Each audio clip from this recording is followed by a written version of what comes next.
तुलसी विवाह पौराणिक कथा। एक बार शिव ने अपने तेज को समुद्र में फेंक दिया था। उससे एक महातेजस्वी बालक ने जन्म लिया। यह बालक आगे चलकर जालंधर के नाम से पराक्रमी दैत्य राजा बना। इसकी राजधानी का नाम जालंधर नगरी था।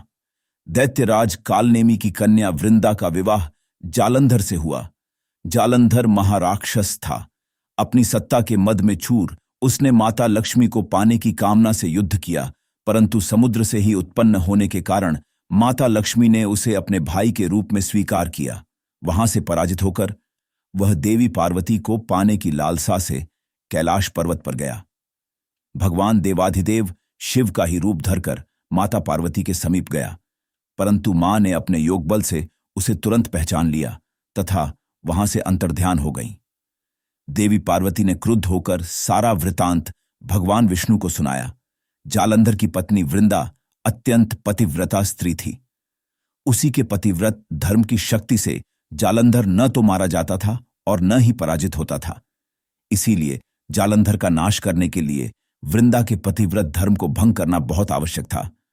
इसी कारण भगवान विष्णु आर्षी का वेश धारण कर वन में जा पहुंचे, जहां वृंदा अकेली भ्रमण कर रही थी। भगवान के साथ दो मायावी राक्षस भी थे, जिन्हें देखकर वृंदा भयभीत हो गई। आर्षी ने वृंदा के सामने पल में दोनों को भस्म कर दिया।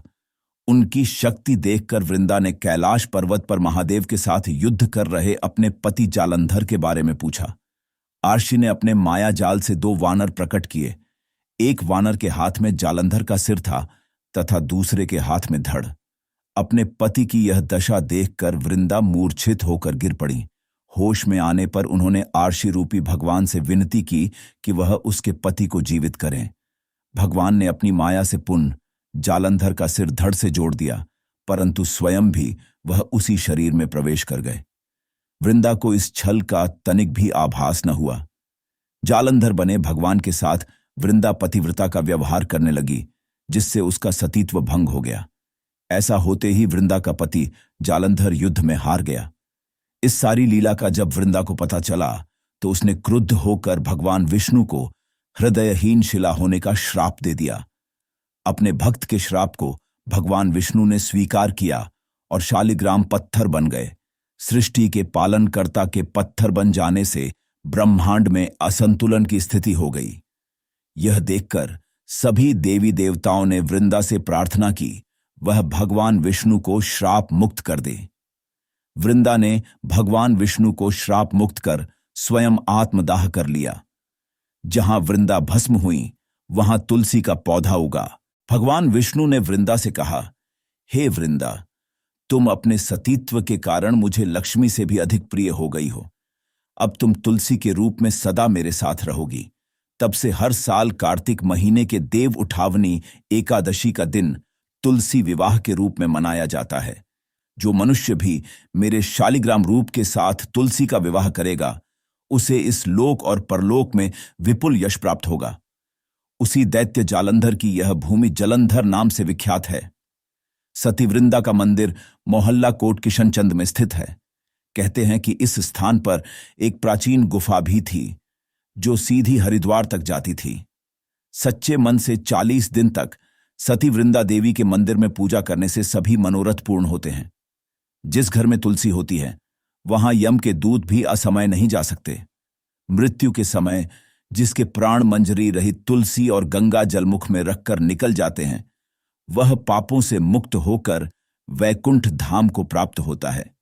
जो मनुष्य तुलसी व आंवलों की छाया में अपने पितरों का श्राद्ध करता है, उसके पितर मोक्ष को प्राप्त हो जाते हैं। माना जाता है कि जिस घर में तुलसी जी को रोजाना पूजा होती है, उस घर में कभी दरिद्रता का वास नहीं होता। माना जाता है कि जो साधक देवउठनी एकादशी के विशेष मौके पर तुलसी माता और भगवान विष्णु के स्वरूप शालिग्राम जी का विवाह करवाता है, उसके परिवार में सुख समृद्धि हमेशा बनी रहती है। सनातन धर्म में तुलसी के पौधे को बहुत ही पवित्र और पूजनीय माना गया है। कार्तिक माह में आने वाली एकादशी, जिसे देवउठनी और प्रबोधिनी एकादशी के नाम से भी जाना जाता है, इस विशेष दिन पर तुलसी का महत्व और भी बढ़ जाता है, क्योंकि इसके अगले दिन यानी द्वादशी तिथि पर तुलसी जी का शालिग्राम के साथ विवाह कराया जाता है। ऐसे में आइए जानते हैं तुलसी विवाह की पूजा विधि। इस तरह करें पूजा। सबसे पहले तुलसी विवाह के दिन सुबह जल्दी उठकर स्नान आदि से निवृत्त हो जाएं। इसके बाद पूजा के स्थान को गंगा जल छिड़कर पवित्र कर लें। इसके बाद 2 लकड़ी की चौकी बिछाएं और उस पर लाल रंग का आसन बिछाएं। एक कलश में गंगा जल भरें और उसमें आम के 5 पत्ते डालें। फिर इसे पूजा स्थान पर रख दें। एक आसन पर तुलसी का पौधा रखें और दूसरे आसन पर शालिग्राम जी को स्थापित करें। अब तुलसी के गमले पर गेरू लगाएं और तुलसी के समक्ष घी का एक दीपक जलाएं। इसके बाद तुलसी और शालिग्राम पर गंगा जल का छिड़काव करते हुए उन्हें रोली या फिर चंदन का टीका लगाएं। अब तुलसी के गमले में ही गन्नों की मदद से एक मंडप बनाएं। इसके बाद तुलसी माता का श्रृंगार करें और उन्हें लाल चुनरी पहनाएं। अब शालिग्राम जी को चौकी समेत हाथ में लेकर तुलसी जी की 7 बार परिक्रमा करें।